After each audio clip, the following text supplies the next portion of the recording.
안녕하세요. 7월 17일 수요일입니다. 오늘은 로마서 6장 14절입니다. 죄가 너희를 주관치 못하리니 이는 너희가 법 아래 있지 아니하고 은혜 아래 있음이니라. 아멘. 법 아래 있느냐 은혜 아래 있느냐, 즉 율법 아래서 살아갈 거냐 은혜 아래서 살아갈 거냐, 그 차이가 엄청나다는 거죠. 죄가 나를 주관하느냐 안 하느냐는 법 아래 있느냐 은혜 아래 있느냐 그 차이라는 말입니다. 자, 그러면 어제 바울이 너희 지체를 의의 병기로 하나님께 드리라 이렇게 말씀했어요. 의의 병기로 하나님께 드리라. 내 육체를 하나님을 위해서 쓰라 그 말이잖아요. 그렇게 하면 거기에 따라오는 것들이 있다는 거예요. 그 중에 하나가 뭐예요? 죄가 너희를 주관치 못하리니 이렇게 말씀하고 있어요. 그러니까 우리의 육체를 의의 병기로 하나님께 드리면 죄가 너희를 주관치 못한다 이 말입니다. 죄의 종으로, 죄의 노예로 살아가지 않게 된다는 거예요. 하나님의 병기가 되면. 하나님의 손에 붙잡혀서 쓰임받는데 그 죄에게 사로잡힐 수 있겠어요? 하나님이 붙잡고 쓰시는데. 그래서 죄가 너희를 주관치 못하게 한다는 거예요. 여기서 죄는 우리가 행위에 따라오는 어떠한 죄도 설명하는 것이지만 계시록에서 설명하고 있는 마지막 때 죄는 미혹당하는 거거든요. 미혹당하는 거. 그것도 포함한다는 거예요. 미혹당하는 것도 죄다 말이에요. 그러니까 미혹당하는 죄를 범하지 않기 위해서는 미혹이 뭔지 알아야 되죠. 미혹이 뭔지 알려니까 요한계시록에 들어가서 미혹이 뭔가 보니까 5째 나팔에 황충이 나오는데, 황충이는 거짓 선지하고 거짓 선지자는 음녀라고 설명하고 있잖아요. 그 음녀가 바로 미혹하는 일을 하는 거예요. 그래서 우리가 하나님께 붙잡히고 하나님께 쓰임받으면 음녀, 거짓 선지자, 황충이, 바벨론 여기에 미혹당하는 죄를 범하지 아니하게 되고, 그러니 죄가 우리를 주관할 수 없게 됩니다. 이게 정말 큰 일이잖아요. 우리가 아무리 입으로는 주여 주여 하면서 때를 분별하지 못하고 미혹이 뭔지 도대체 분별도 못하고 그냥 교회만 다니면 다 하나님의 자녀인 것으로 생각하고 더 이상 높은 하나님의 뜻, 깊은 하나님의 뜻을 헤아리지 못하고 살아간다면 그것은 어린아이의 신앙에 불과한 거지요. 그런 어린아이의 신앙이 황충이를 알겠으며 거짓 선지자를 알겠으며 음녀를 알겠으며 미혹을 알겠으며 죄를 알겠습니까? 어린아이가 그냥 본능에만 충실한 거잖아요. 그냥 때 되면 교회 가고 예배 참석하면 자기 할 일 다 한 것으로 생각하고 이렇게 한다면 언제 성장합니까? 성장해야 하나님이 쓰시는데 성장하지 못하면 쓰임받을 수 없다는 거예요.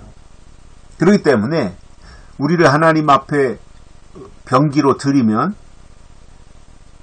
더 이상 죄가 우리를 주관하지 못합니다. 즉 미혹당하지 않는다는 말입니다.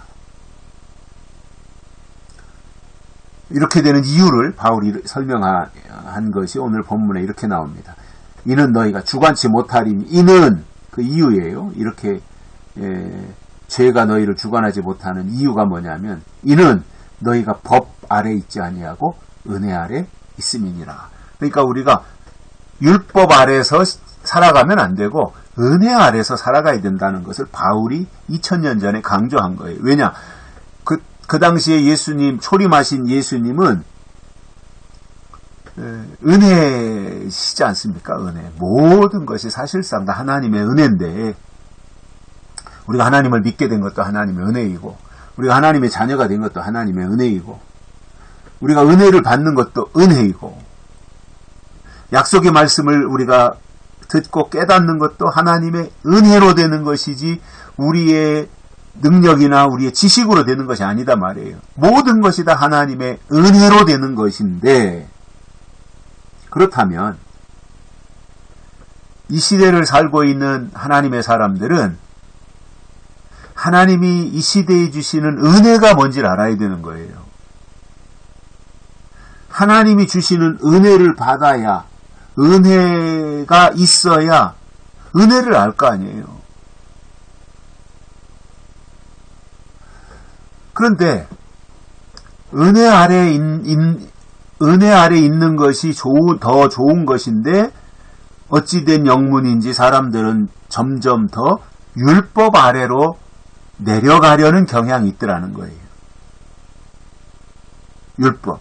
그러니까 이게 예수님이 초림하셨고 2000년의 세월이 지나갔으면 당연히 다시 오실 예수 그리스도를 사모하는 방향으로 가는 게 맞지 않습니까?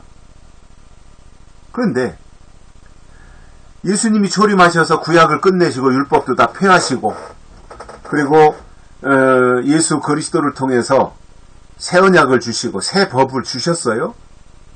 위로는 하나님을 사랑하고 아래로는 내 이웃을 내 몸과 같이 사랑하라. 이것이 선지자의 대강령이다. 이렇게 하시면서 새로운 법을 주셨어요. 새로운 말씀을 주셨어요. 새로운 언약을. 그러면 거기에 충실하면서 점점 시간이 지남에 따라서 다시 오실 예수님을 흠모하고 기다리고 하는 이 방향으로 가야 되는데, 예수님이 초림하셔서 십자가에서 율법을 다 폐하셨는데, 그리고 이제 은혜의 법을 통하여 새로운 시대를 열어주셔서 2000년이라고 하는 세월이 흘러갔는데, 그러면 점점 신앙이 발전하고 진보해서 다시 오시는 예수 그리스도를 사모하는 그 방향으로 나아가야 하는 것이 맞는데, 오히려 예수님이 십자가에서 폐하신 율법, 그 방향으로 돌아가더라는 거예요. 그게 이 시대의 문제라는 겁니다.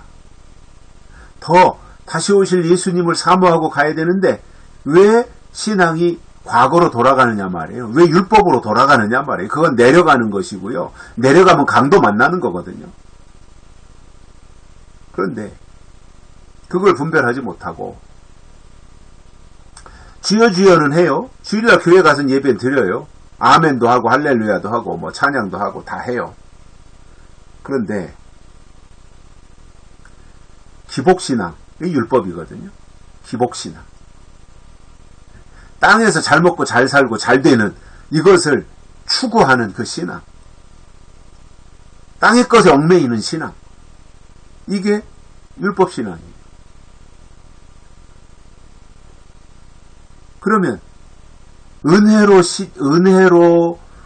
부르심을 받았고 은혜 아래서 더 점점 성장해서 진리의 단계까지 가야 되는데 은혜에서 진행하다가 다시 율법으로 되돌아가 버리는. 그래서 은혜 아래 있지 아니하고 법 아래 있는 그러한 상태가 된다면 그것은 죄가 주관하는 것이고, 죄가 주관하고 있다는 것은 결국은 하나님께 사로잡힌 의의 병기가 아니라는 말입니다. 비극적인 거지요. 그래서 당연히 우리가 주여 주여 해야 되고 아멘 할렐루야 뭐 열심도 내야 되고 헌신도 해야 되고 하는 것은 맞지만 그 과정을 통해서 우리의 신앙이 성장하고 믿음의 고도를 높여서 계시록을 통해서 다시 오실 예수 그리스도를 만나는 그것이 바로 하나님께 드려진 의의 병기의 모습이라는 말입니다. 여기까지 하겠습니다. 고맙습니다.